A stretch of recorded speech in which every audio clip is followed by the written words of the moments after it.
Hello and welcome to yet another exciting edition of the new look of Trendz Travel. Today we're at the Nyrox Sculpture Fair in the heart of Kromdraai, and today they're having the annual Winter Sculpture Fair. The Nyrox Foundation Sculpture Park offers a relaxing atmosphere in which to enjoy an art form not ordinarily enjoyed by the general public. About an hour's drive from Johannesburg, the 15-hectare lush expanse of land now offers an impressive display of world-class sculpture amid a sea of greenery, complete with walkways and water features. Over the weekend of 12 and 13 May 2018, this acclaimed piece of land was transformed into a contemporary wonderland with larger-than-life sculptures dotted across the landscape, creating the ideal background for a social marketplace. Gauteng has had the opportunity for a perfect day trip out of the city where discerning visitors could enjoy good food, wine and art in a spectacular setting with friends and family. We're at the Nyrox Sculpture Park, which is 45 minutes outside of Johannesburg. It's a beautiful park that is beautifully curated with 27 artworks that have been specially produced for this year's show. It is called the American Express Winter Sculpture Fair. It was such an amazing fit in terms of the partnership. Winter Sculpture Fair was created by ArtLogic 6 years ago as a fair to explore the medium of sculpture. If you look at the whole contemporary art scene, there's the visual arts and then there's sculpture. Sculpture was not such a big thing in South Africa, so we've gotten quite a lot of young South Africans to start making work, encouraging them by making sure that there is a platform such as this one where work can be displayed. So the partnership is excellent because it brings together food and wine. And with American Express focusing on the lifestyle elements, this was a perfect fit. Once again, ArtLogic teamed up with Franschhoek Tourism to bring to the fair the best food and wine from the farmed Cape Valley. That is actually the entire food and wine that you find at this fair is exclusively coming from Franschhoek. We don't sell any other, so that is really celebrating a region in South Africa, in Johannesburg. For the community here, so people don't have to go all the way to Franschhoek to enjoy it. It's all here. So yeah, so it's really part of our DNA as ArtLogic of sort of celebrating artisanal culture. Top restaurants and wineries set up shop alongside artisanal cheese, charcuterie and chocolate stands. Visitors were able to buy goods from over 40 exhibitors to tailor-make their own picnic experience among the sculptures. Basically, this year's Winter Sculpture exhibition is a collaboration between a Swedish sculpture park called Vannas Konst and the Nyrox Foundation here in the Cradle of Humankind. The directors at Vannas Konst met with the directors here at Nyrox in about 2003, and the process of this exhibition began around then. We first had an exhibition at Vannas called Barriers, and then that's followed up by this exhibition here called Not a Single Story.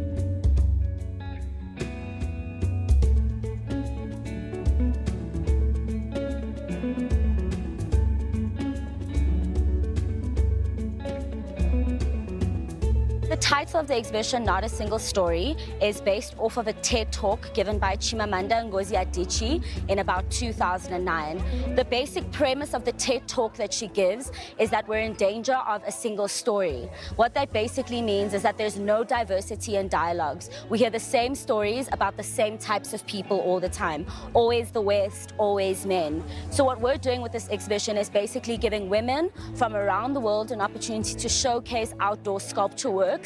And that is a part of the Not a Single Story theme, because sculpture is dominated by men, as we know.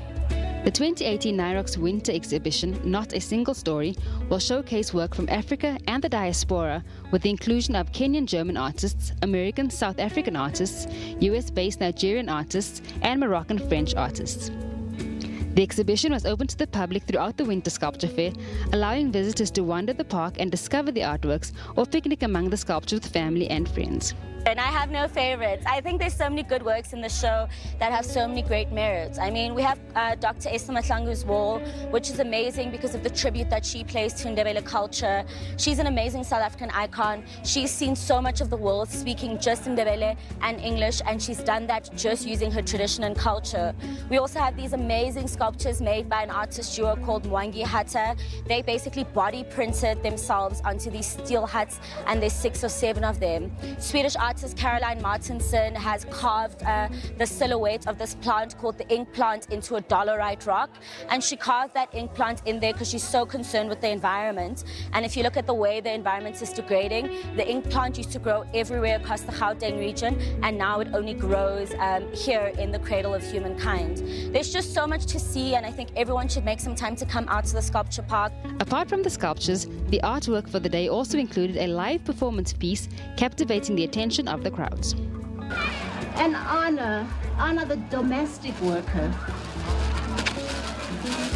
As we call a maid in South Africa to be politically correct. Having all these tools means I never, ever, ever have to get my hands dirty, especially in a South African context where we have so much unemployment rate. I really, really feel privileged to create it here. Beautiful.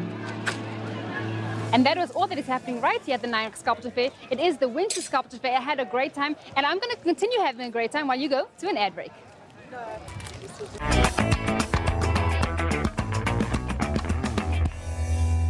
SABC is the official broadcaster of the 2018 FIFA World Cup Russia. Over 5% of the world's population, or 360 million people, has disabling hearing loss. Sometimes babies are born that can't hear. And especially during the pregnancy, where there's some infections that a mom could pick up that can actually transmit that damage to the ear, and those children can be born deaf. I don't look at myself as a disabled person. I looked at myself as Bruno, not with a disability. I don't have barriers. I use South African Sign Language because I have a language. And unfortunately, we need to talk to the teenagers and the young people out there. I know it's now fine to go to the concerts and listen to that loud music, but you're actually damaging those little hair cells all the time, and you're not going to pay the price now. You're going to pay the price when you turn 45, 50, and then all of a sudden we're going to see the damage done. For all your health news, join Health Talk every Saturday from 9 to 10.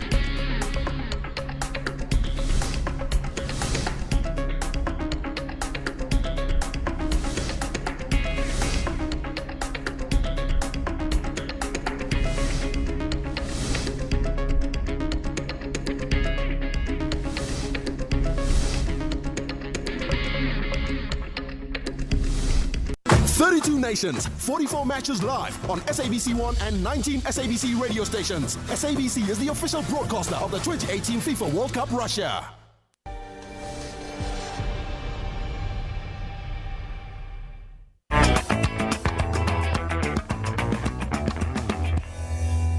Welcome back to Trendz, guys, and like I said earlier, I'm right here at the Nairobi Sculpture Park in Kromdraai. It is a beautiful day. It is a lovely day to bring your picnic baskets, your picnic blankets, your whole entire family, and to make a day of it. Right now, though, we take you to Knysna with Teddy Bear. We are still in the Western Cape, Sedgefield to be precise, and this time around we were up at the crack of dawn for a tour around this Wilderness National Park, nestled between two towns, George and Knysna.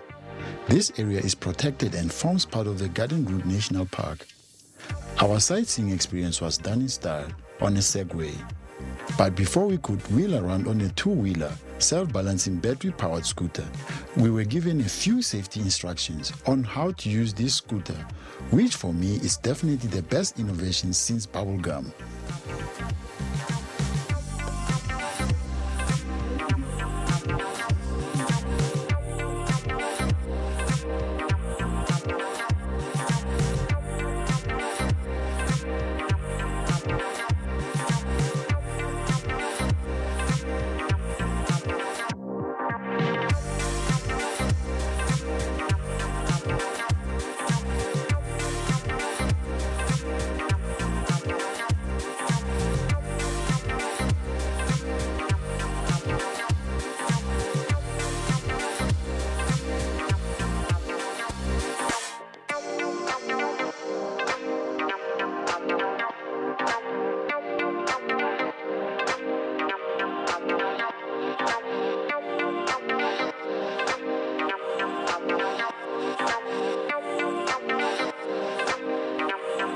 The Wilderness National Park is one of the world's greatest natural beauties.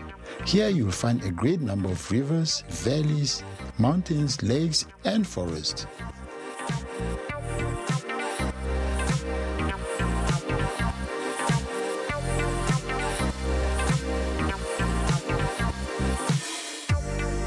The experience was really exhilarating, and one feels very refreshed just by the sight of the lagoon and the scenic surroundings. So if you are around the garden route, do make sure to take a short left to the Wilderness National Park.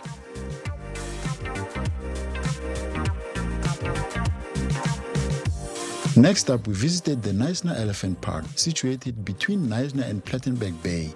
Here we interacted with this gentle giant up close and personal. Established in 1994, this park is the first facility in the country to house and care for orphaned African elephants. Presently, the park is home to only 10 elephants. Others were relocated to other animal parks. Jeff is one of the rangers here.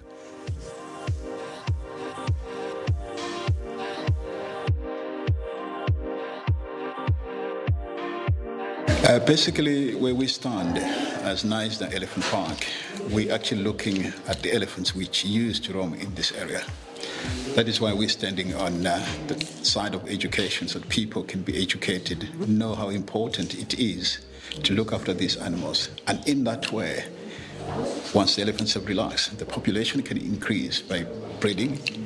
But on the park here, wherever elephants are found to face problems, will always be there, and will always find solution of saving them and giving them a promised life. There's a lot to see here. So once we were done interacting with this majestic beast, we went to the curious shop where interesting artifacts made from elephant tusks were showcased. I'm talking about binoculars, wearable beads, and customized brushes. This store was definitely an eye-opener with lots to see. Just when I thought I had seen it all, then this. Just a short drive from the elephant park, we found ourselves at the Knysna waterfront. Here we were taken on a 2-hour cruise aboard a ferry along the Thiessen Island and the Knysna Heads. The views were spectacular with plenty to see.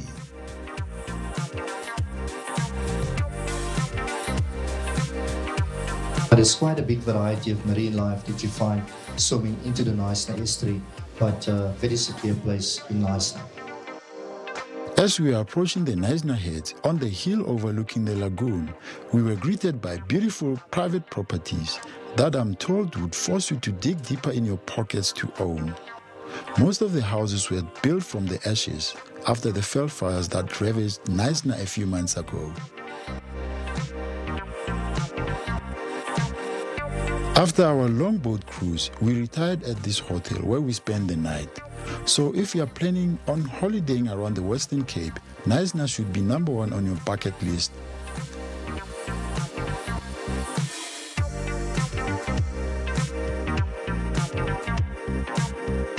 There's always so much happening throughout the month, and to keep up with it is rather difficult, so we've come up with a way that you can keep up with it as well as come and find us. So here's our gig guide.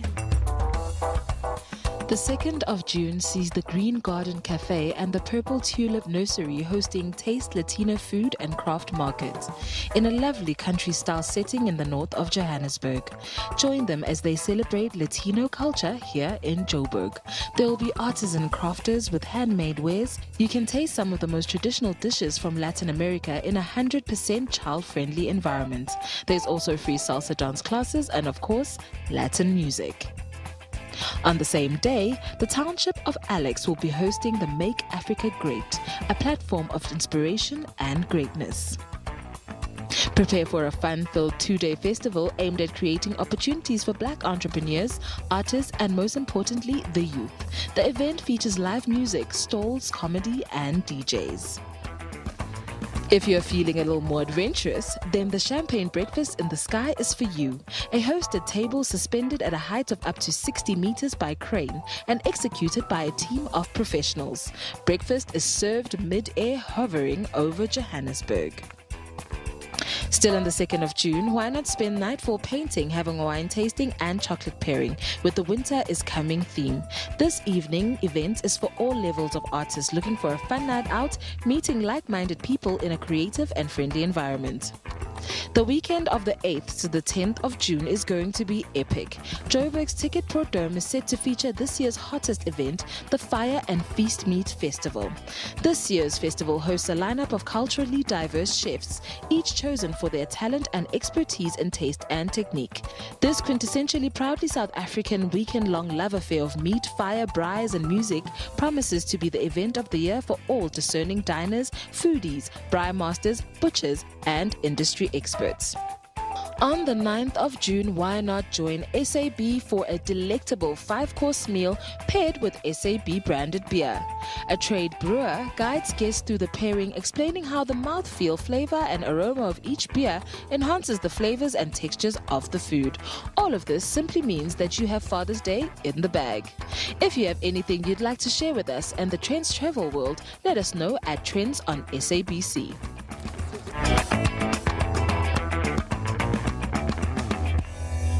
SABC is the official broadcaster of the 2018 FIFA World Cup Russia.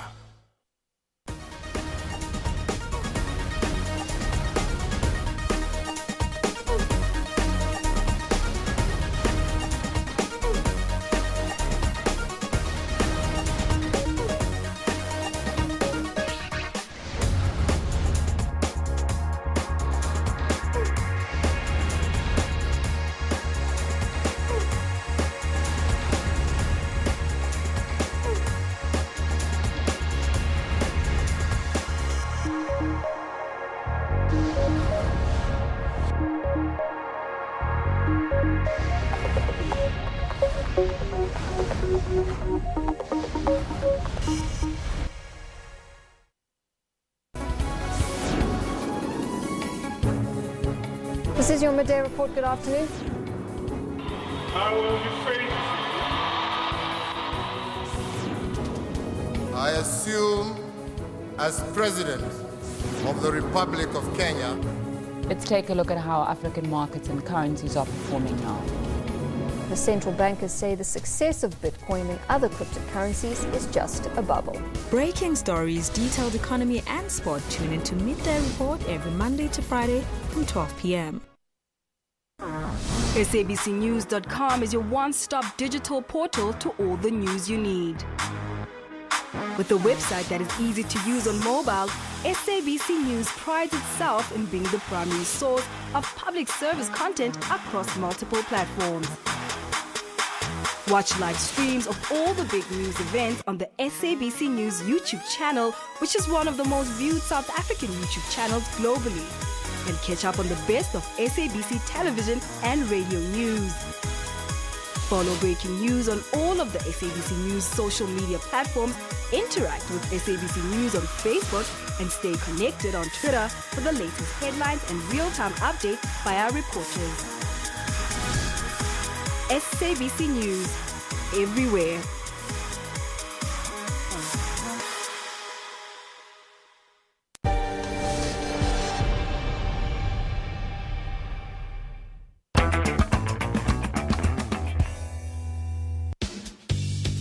For those longing for a taste of the upcoming wedding of Britain's Prince Harry and American actress Meghan Markle, a pair of Washington sisters are ready to provide it in cupcake form.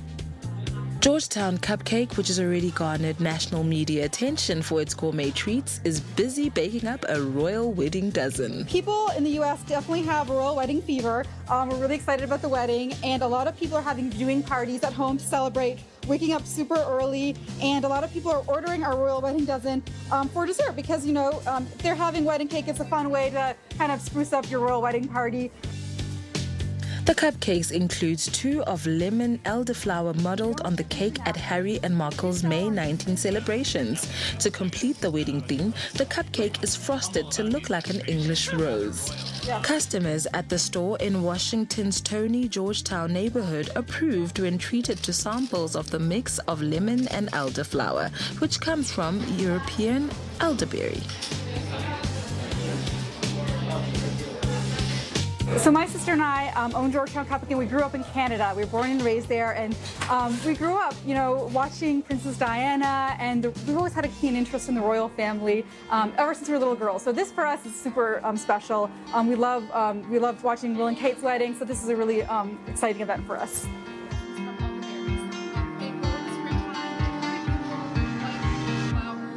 Oh, sorry, I completely misunderstood. I didn't realize I was supposed to be here for a demo. I thought that was for TV and that I was... So when we found out Harry and Meghan's wedding cake flavor was lemon elderflower, we knew we had to do something special at Georgetown Cupcake to celebrate. So we wanted to capture their wedding cake flavor in a cupcake. So we decided to do a lemon elderflower cupcake, and we wanted to frost it to look like an English rose. Harry, the 33-year-old son of the late Princess Diana and Prince Charles, and Markle, 36, are set to be married at Windsor Castle before 600 invited guests and amid intense global media attention.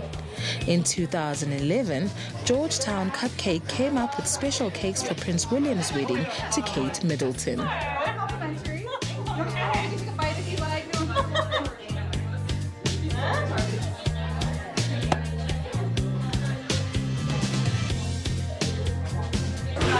It seems like them, right? Yeah, because it's a little bit of lemon and vanilla, and so it's a little bit of sweet and tart, so I think that mixes with their personality. The cupcake array is distinctly Harry and Markle with pearlized wedding sprinkles, fondant Union Jacks, and H&M symbols. It's lemony and vanilla, but just like a hint of lemon. Not too sweet, but yeah, it's like different notes of things. It's so good. The cupcakes are not the only pastries with the wedding theme on sale. Decades-old slices of cake from British royal weddings, including those of Charles and Diana and of William and Middleton, go up for auction next month.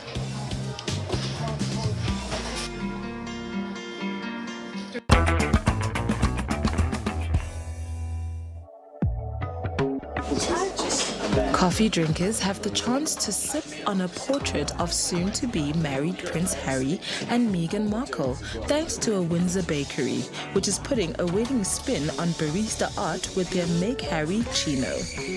An image of one of the couple's official engagement photos features on the frothy topping of the special edition lattes in Heidi, a bakery just a stone's throw away from Windsor Castle, where they got married on Saturday. The process takes around 10 seconds before Harry and Meghan's faces are presented on the froth.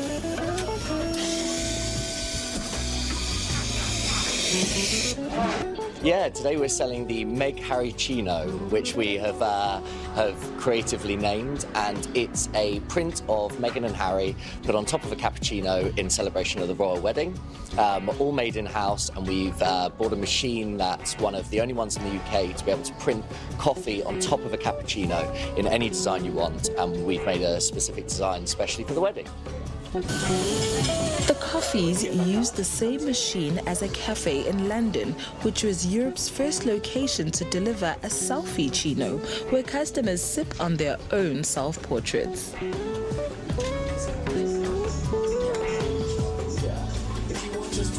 It's been amazing. I don't think anybody has ever seen anything like this. There's a lot going on to celebrate the royal wedding, but I'm pretty sure this is the most unique thing. Married couple Alan and Anne Brooker, both 78, were in Heidi for their regular Wednesday morning coffee and breakfast. As Windsor residents and big fans of the royals, they were very impressed by the Meg Harry Chino, but hesitant to actually have a taste. Well, that's the problem. You almost don't want to drink it because as soon as you touch it, you're going to spoil it, aren't you? But yeah, something special, something different. I think it's fantastic, but I'm not sure about drinking it. I'm afraid to spoil it. But we can't take it with us, so we're going to have to drink it. Nevertheless, the retired couple gave in and gulped down their coffees.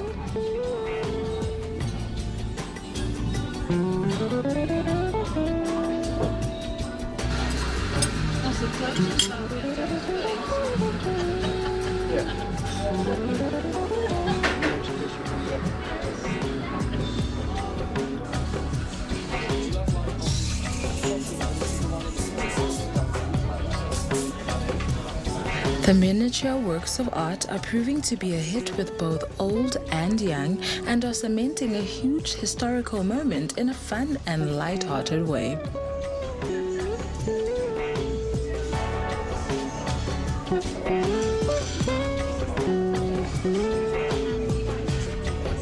It's safe to say that the British are somewhat obsessed with their royals, and the craze seems to be contagious as the fever seems to be taking over the world.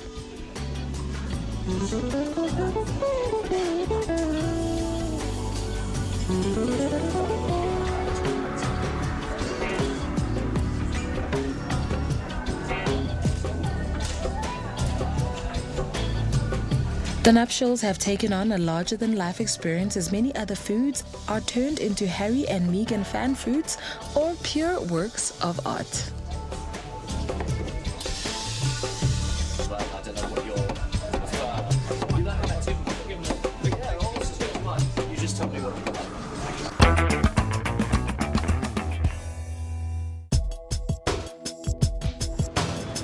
The finishing touches were made this week to the 3 Tons pub, which will now be called the Prince Harry.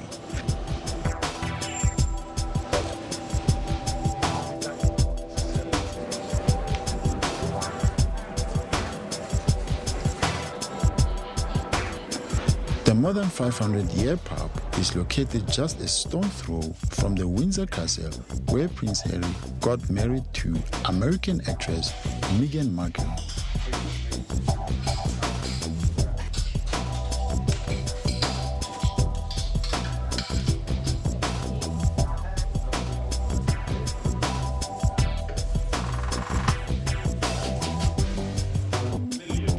Well, it was always going to happen.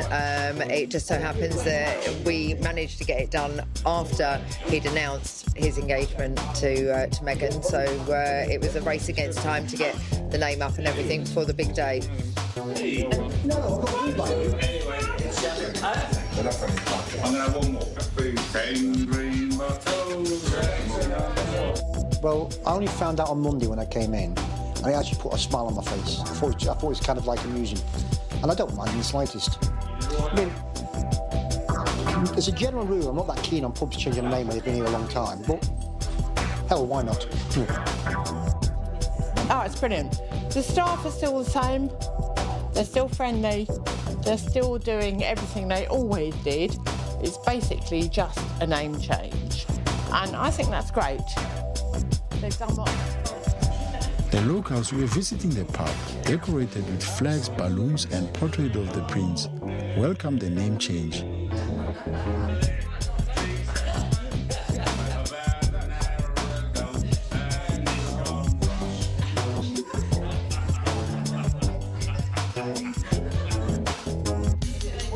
What, Prince Harry? Love him. Who wouldn't? We all love him. He's one of our favourites. He's very normal. Well, obviously I don't know him personally, but I've met some people who have. As a general rule, everyone I've met who's actually met him like him. I'm talking about like members of the armed forces, stuff like, you know, like, and the charities he's worked for and stuff like that. They always seem to have a good word to say about him, you know. And he comes across as a genuine guy. And in all honesty.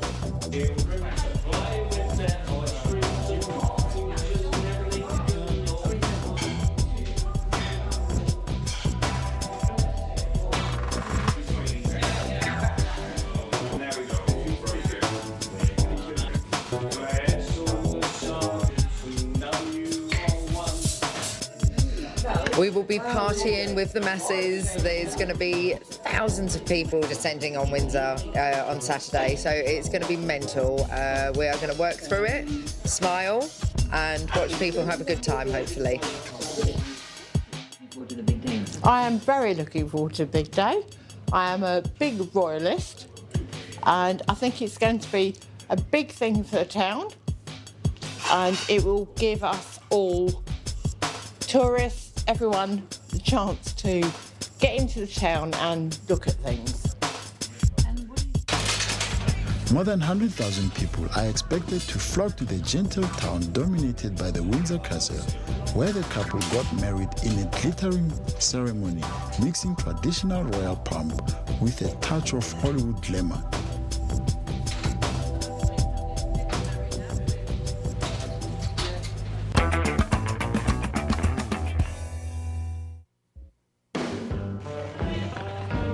Meghan Markle will blaze a trail when she marries Britain's Prince Harry this month, but she will only be the latest in a succession of American women who have become real-life princesses.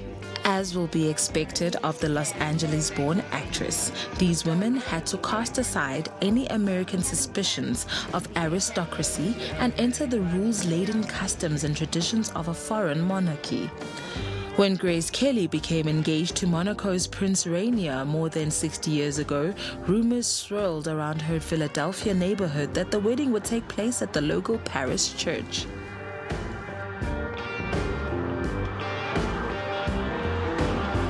Everyone was so excited in the neighborhood because we really thought, and there was speculation, that maybe the wedding would be right here at our parish church. And so all the merchants were excited. They were going to provide the flowers and the haircuts and whatever was necessary. And of course, that wasn't to be, but it was fun at the time and there was a lot of excitement.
Instead, she and other local residents watched the event on television as the Hollywood star transformed into Princess Grace of Monaco in her adopted Mediterranean country. But the glittering ceremony belied certain challenges behind Kelly's transition. She went through some awkward years getting the people in Monaco to accept her. For the first few years, there was a bit of a language barrier, which she studiously erased by really learning French and learning the Monegasque culture and French culture. And so it didn't take too long before she was their princess.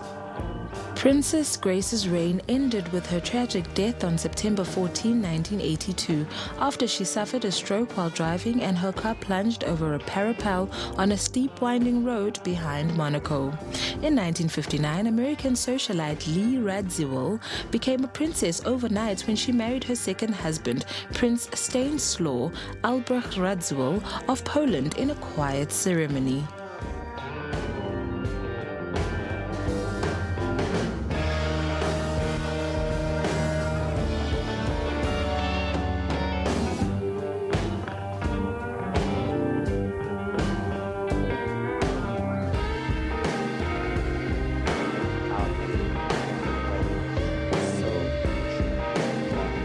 Lee loved being called a princess. It was something that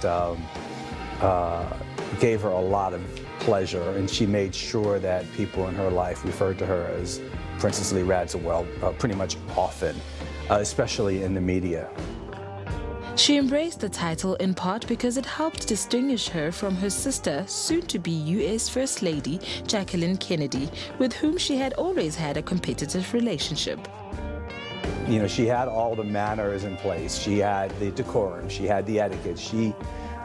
It's how she was raised. If Lee hadn't become a princess, it would have been such a waste of great teaching, at the heels of her mother. So it was a very easy adjustment for her to make. Radziwill adapted easily to royal life. Her mother, Janet Auchincloss, had instilled in her daughters the etiquette needed to thrive in the upper echelons of society. Other American women who married into royalty include Queen Noor of Jordan Rita Hayworth, who was briefly married to Prince Ali Khan, and Kelly Rondensvet, who married hereditary Prince Hubertus of Saxe-Coburg-Gotha in 2009. Whatever Meghan Markle's experience will be marrying into British royalty, it will undoubtedly be a far cry from that of her controversial predecessor, Wallis Simpson. I think the problem for Wallis really was that she was brash. She would walk into a room and she would say, "Hi, I'm Wallis." She'd wear lots of jewellery. She'd talk about money. Her friends, like her, were divorced. And often there was yo-yoing of religion. Wallis didn't see that as strange. She thought that was normal. She didn't really get the British establishment, which was rather shocked by the way she was so outspoken. She was not deferential. Of course, for Edward, he loved that. Today, the royal family has embraced Markle's wedding on May 19 to Prince Harry, despite her previous divorce, allowing her to fulfill a role that Simpson never could. Lehman believes Markle has what it takes to be a successful princess, but must fully commit to the position, which means abandoning her acting career and learning all she can about her new surroundings.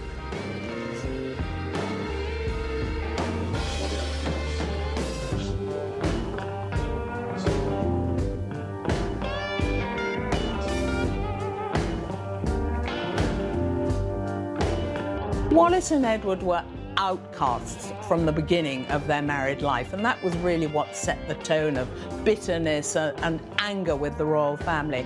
Now, of course, Harry and Meghan won't have any of that. They'll be embraced. They'll both be welcomed by the royal family, and because they'll be welcomed, they'll be able to do a job. And as far as I see it, that's really the critical point of the royal family today.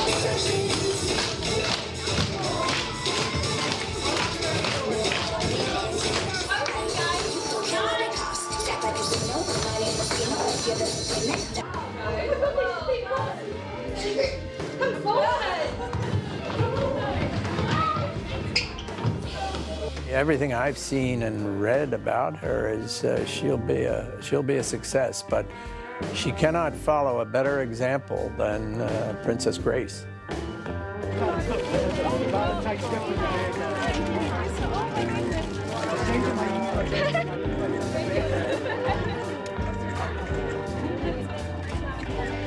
Now, I've been getting really interactive with these sculptures, looking at those really violent red dogs right there. But like I said, we are also getting interactive. Trendz Travel is getting interactive. And you can catch us on Twitter, on Trends, on SABC, using the hashtag Trendz Travel. Right now, it's a short break.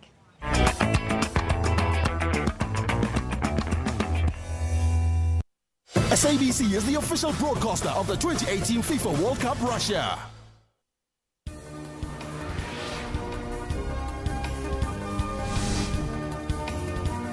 The Western Cape needs national government to fulfill its mandate on ensuring a bulk water supply. We must ensure that the city of Cape Town never confronts this particular situation again. The ESCOM is serious about stamping out corruption, which is why the market is now beginning to accommodate us. Looking at neighboring countries, expecting Botswana just to see partly cloudy skies with a half 34 in Gaborone. News today at 3 p.m. from Monday to Friday on SABC News.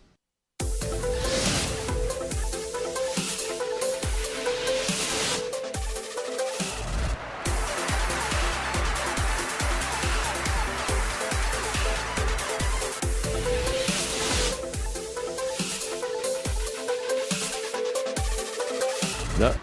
Yes. Yes.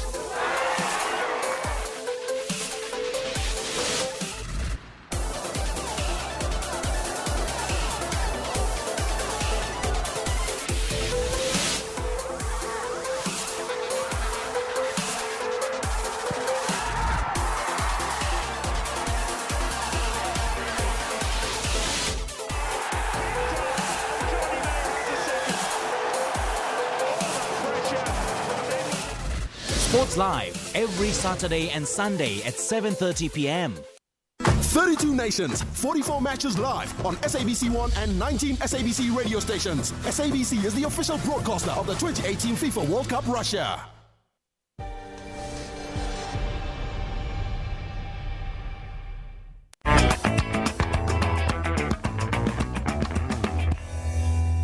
G'day Trenders, it's me again, and right now I'm at Gallagher Estate at the Hostex, which is the Hospitality Expo. Well, there's so much happening here. There's food tastings, there's everything to do with hospitality. The thing that really appeals to me is obviously the food tastings. There is also a barista competition, which is actually a thing, guys. So stay with me, we're going to take you through all of it.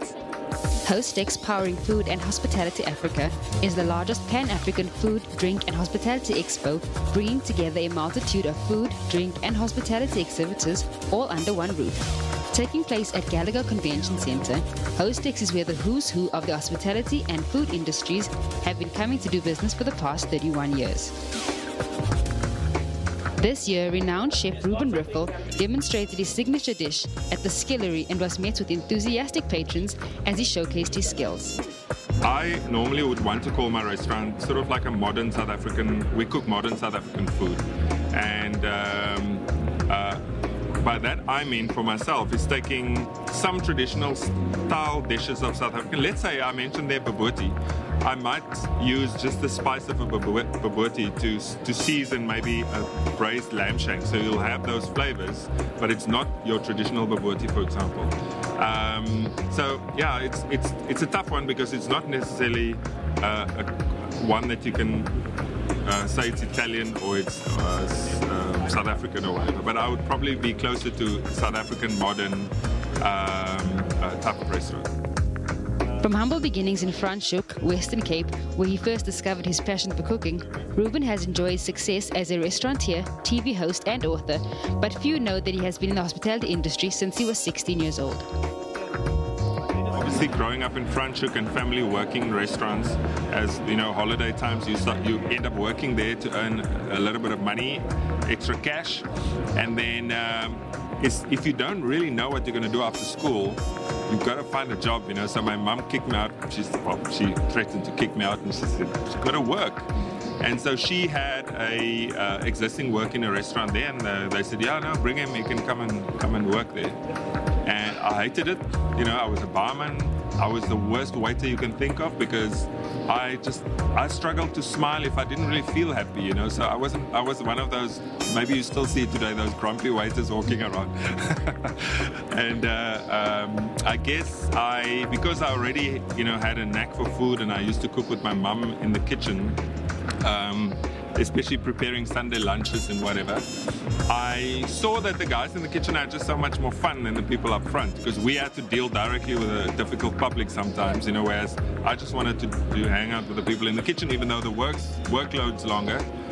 And so I got the opportunity to go work in the kitchen, loved it. So certain things started to happen, like my chef, for example, one day he had some issue, he couldn't come to work. I was the next guy. There was no hierarchy, but people looked at me and I had to do it. And that day gave me like confidence to kind of pursue this myself. You know, I went through the day, we cooked well, got the team together, everything went well, and that kind of like made me think maybe this is something I have a little talent for. You know, that's the great thing about us. If you can discover what you are actually good at. And I think I was lucky in that sense that I discovered that day that I kind of like enjoy it, and I'm kind of good at it as well. The philanthropic chef is a celebrated and respected member of the restaurant hospitality industry. But this was not the course he thought his life would have followed. I grew up in a very small little town where our horizons were kind of like, you know, our expectations of ourselves were pretty low. And I'm only saying that because in our community we didn't have we probably did have overachievers, but not on that level, you know, where people became, let's call it sort of doctors. And only now, well, since I sort of like, kind of my generation, maybe a little bit, just one before me, they started to sort of like go through to university and make it, because, you know, it's the same challenges people have today, money and, you know, the pressures from families and all of that. So we all had that as well. So my people that I looked up to was teachers, policemen, and I always used to read these books from my uncle. And these guys were musicians, so I also thought I could be like a cool musician. I mean, I'm so far from that. And he had these National Geographic books. And I still today, I love reading books, guides of places and different things all over the world. Not so much normal reading books. And so I just thought to be kind of like a travel writer was like that's still one of the things I'd still love to do. You know, maybe when I get a little bit older, I'd love to. I love that. I love going to different countries, seeing food, seeing the different cultures and how it relates to us, you know. And I think, I mean, you must know, just traveling just opens up your eyes like that. It makes you maybe a little bit more comfortable, and it makes you know yourself a little bit better, you know. And I think traveling is the only thing really that gives you that, because it gives you a sense of place in the world, and I love that. Going back to his demonstration, Riffle started off with a salmon dish that was as appetizing as it was pretty.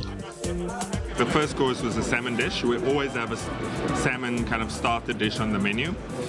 So it was like a little cured salmon, Norwegian salmon. So curing salt and a bit of sugar.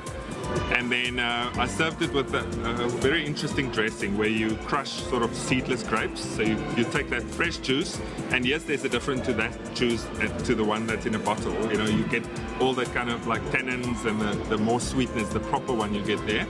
And to that I fry some onions and we add all of those things together. Pomegranates, coriander, and then I do a cauliflower puree with a bit of spice in it, called rasa lanut, and just apple juice. So it's got a bit of slight sweetness to it again. So all those elements comes together. The salmon just gets seared after it's been curing for like 10 minutes or so. And then all those things comes together on the plate. And then an onion bhaji, which is normally just served in sort of Indian restaurants. Next, he went on to treat us to some of South Africa's finest game. The second one we did was a peppered springbark with kind of like a white wine juice. So you make it with stock and you bring it down. Very natural flavors. Like a little potato that you cook long in butter and white pepper. And like glacé cherries that you mix with pancetta, which is like a cured bacon, but actually it cures longer. You know, normally our bacon is just smoked. This is the longer process, so it's got a deeper kind of flavor. So all those things come together. Little butternut puree with a bit of vanilla in it. So it sounds like a lot, but that's what we do. The end result was truly spectacular, and watching him do it with such ease led me to believe that I could possibly pull it off myself. But he was not the only chef pulling some magic out of a pot. We also met with another chef who was making his newest dish, an African risotto. Right, today we're going to do something brand new in South Africa. I've created a dish, I'm not quite sure what I'm going to call it, but it's basically based on Italian risotto, but I'm using a maize rice, an African maize rice, right? Because it's got a very much like a rice texture, rice structure. It's quite nice and starchy. So I'm going to call it most likely Joburg risotto or Soweto risotto or Mzansi risotto. I'm not sure yet what we're going to call it. But let me show you how to cook it. Basically what we do is we work like a chef works in the kitchen. So you have some mise en place or your preparation ready. A little bit of garlic oil goes into my pot. And then every chef has got in his kitchen already prepared onions fried. It's just for speed of service. So we add a few pre-fried onions to this lot. Then we have pre-fried mushrooms, right? So they go in here as well. Then goes in freshly ground black pepper, so very much like a risotto, right? Very classical cooking. We're just on high speed here. Lots of black pepper. Risotto loves black pepper. So lots of black pepper in here. And we're not just waiting for this to warm up. You can already see the bubbling is starting. And this is now where the whole risotto structure comes in. I'm using a maize rice. So pre-cooked maize rice that I've treated. Basically, it's too starchy as a dish, you know, because traditionally it's going to be a very starchy dish. So I soaked the maize rice for about 2 hours in cold water, and I rinsed it off and I removed a lot of starch. Then I cook it in a lot of water, right, with a little bit of salt in it, and you end up with this beautiful rice structure, right? Ideal. It's absolutely superb for a risotto. So this is now pre-frying here. I don't know if you can see this on the camera. My pepper is developing flavor. And into this now, and then like an Italian risotto, it's cooked with stock. So here I've got a little bit of chicken stock that goes into it. That is for flavor and to finish up.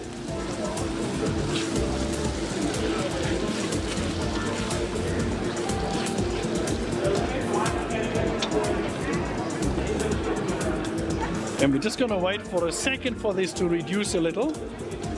Now, normally the Italians would cook and they use wine in their dishes, right, in their risotto.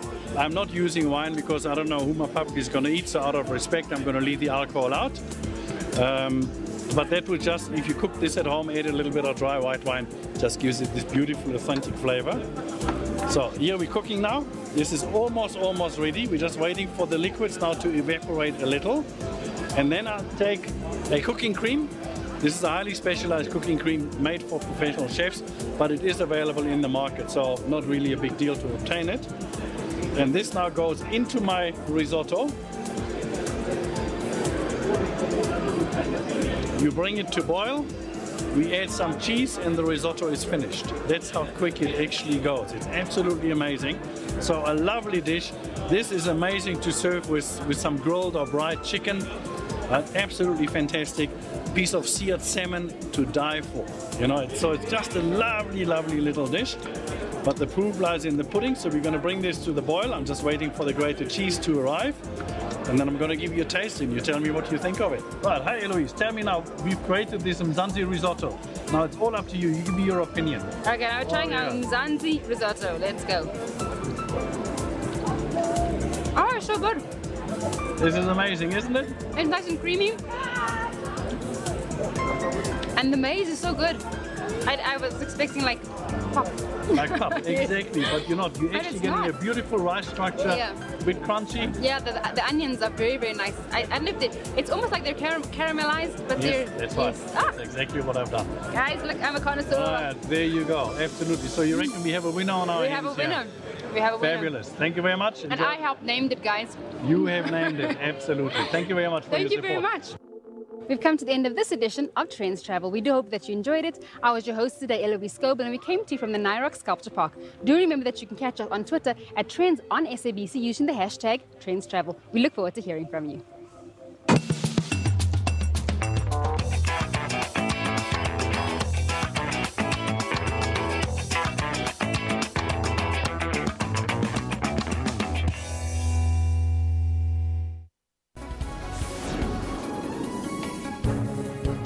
This is your midday report. Good afternoon. I will be faithful. I assume as President of the Republic of Kenya. Let's take a look at how African markets and currencies are performing now. The central bankers say the success of Bitcoin and other cryptocurrencies is just a bubble. Breaking stories, detailed economy and sport. Tune into Midday Report every Monday to Friday from 12 p.m. SABC is the official broadcaster of the 2018 FIFA World Cup Russia.